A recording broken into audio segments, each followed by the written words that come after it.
اگر 4 آزاد امیدواروں کو اور 1 راہ حق پارٹی والے کو شامل کریں جو کہ ابھی تک وہ مسلم لیگ نون کے ساتھ ہیں تو وہ نمبر 176 تک بنتا ہے، پی ٹی آئی کا 173 بنتا ہے۔ لیکن یہی آزاد اور جو راہ حق پارٹی ہے، جب عثمان بزدار وزیر اعلیٰ پنجاب تھے تو یہ تحریک انصاف کے ساتھ تھے، ان کے اتحادی تھے۔ ہو سکتا ہے اب یہاں پر جو ٹیسٹ ہے وہ پرویز الہی کا ہوگا کہ وہ وزیر اعلیٰ بننے کے لیے کس طریقے سے اب ان کو مینج کرتے ہیں اور کس طریقے سے 20 نشستوں کے اوپر پی ٹی آئی کمپین چلاتی ہے، اور کس طریقے سے پی ٹی آئی اگر وہ الیکشنز جیتتی ہے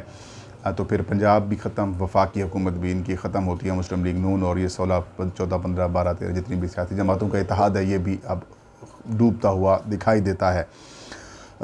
اس فیصلے سے، جو کہ میں نے پہلے بھی کہا تھا کہ الیکشن ایکٹ کی سیکشن 104(5) کے تحت تحریک انصاف کی یہ سیٹیں بنتی تھیں، لیکن الیکشن کمیشن آف پاکستان نے جو فیصلہ دیا تھا، جسے لاہور ہائی کورٹ نے بھی کہا کہ آپ کا فیصلہ غلط ہے، تحریک انصاف کو یہ نشستیں دی جائیں، پھر سپریم کورٹ آف پاکستان نے بھی اس لاہور ہائی کورٹ کے حکم کے مطابق الیکشن کمیشن کو یہ حکم دیا کہ 7 روز کے اندر آپ نے وہ نوٹیفیکیشن جو ہے وہ جاری کرنا ہے۔ تو آج انہوں نے نوٹیفیکیشن باضابطہ طور پر جاری کر دیا ہے۔ یہاں پر 1-2 سوالات اٹھتے ہیں۔ ایک سوال تو یہ کہ اگر الیکشن کمیشن نے یہ سمجھتا تھا کہ یہ نشستیں تحریک انصاف کو نہیں مل سکتی، اس کے اوپر دوبارہ فارمولہ بنایا جائے گا، تو پھر انہوں نے آج نوٹیفیکیشن کیوں جاری کر دی؟ ایک دوسرا، نوٹیفیکیشن تو انہوں نے جاری کر دیا، تو پھر انہوں نے لاہور ہائی کورٹ کا وہ فیصلہ کیوں نہیں چیلنج کیا اگر یہ سمجھتے تھے کہ ہمارا جو فیصلہ تھا وہ بالکل درست تھا؟ اس کا مطلب یہ ہے کہ الیکشن کمیشن کے اوپر دباؤ تھا، یا پھر الیکشن کمیشن سے یہ فیصلہ لیا گیا، یا پھر الیکشن کمیشن نے جان بوجھ کر ایک ایسا فیصلہ دیا جسے حمزہ شہباز صاحب کی حکومت، مسلم لیگ نون کی جو پنجاب میں حکومت ہے وہ برقرار رہے اور ان کو کسی قسم کی نمبر گیم کا ایشو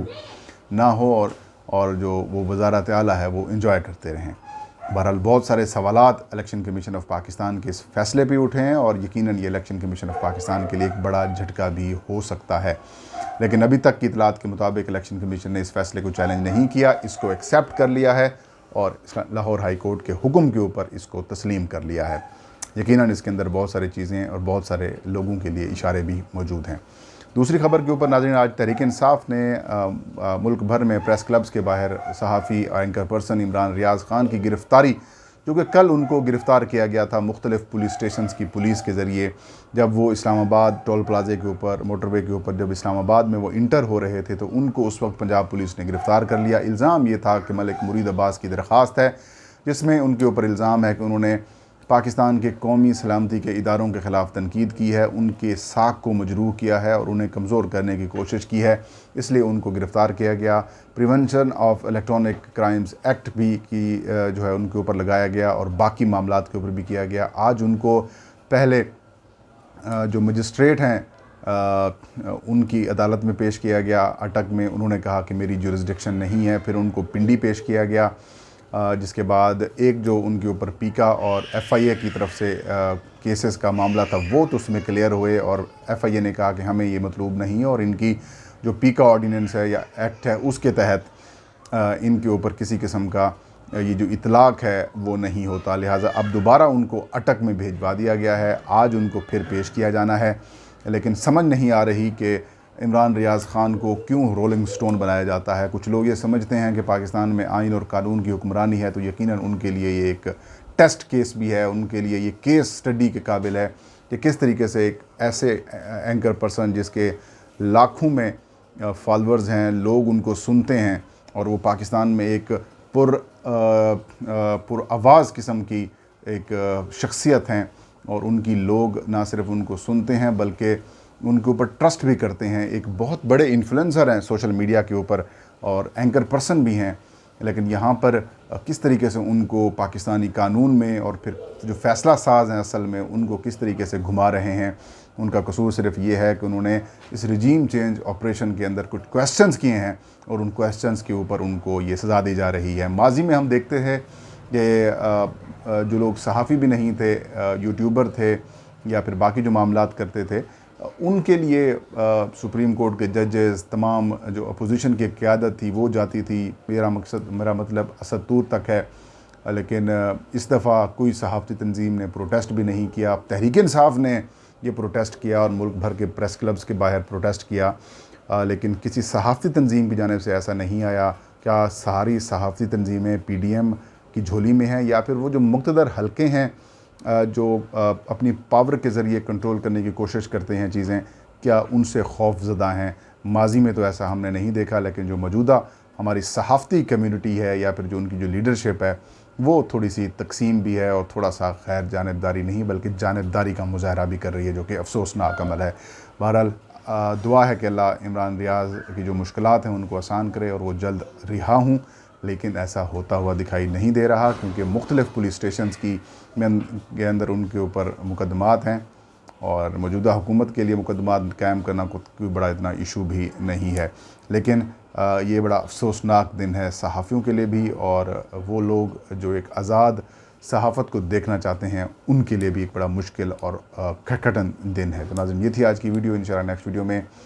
نئی خبر نئے ایشو کے ساتھ میں حاضر ہوں گا، تب تک مجھے اجازت دیجیے۔ اللہ ہم سب کا حامی و ناصر ہو۔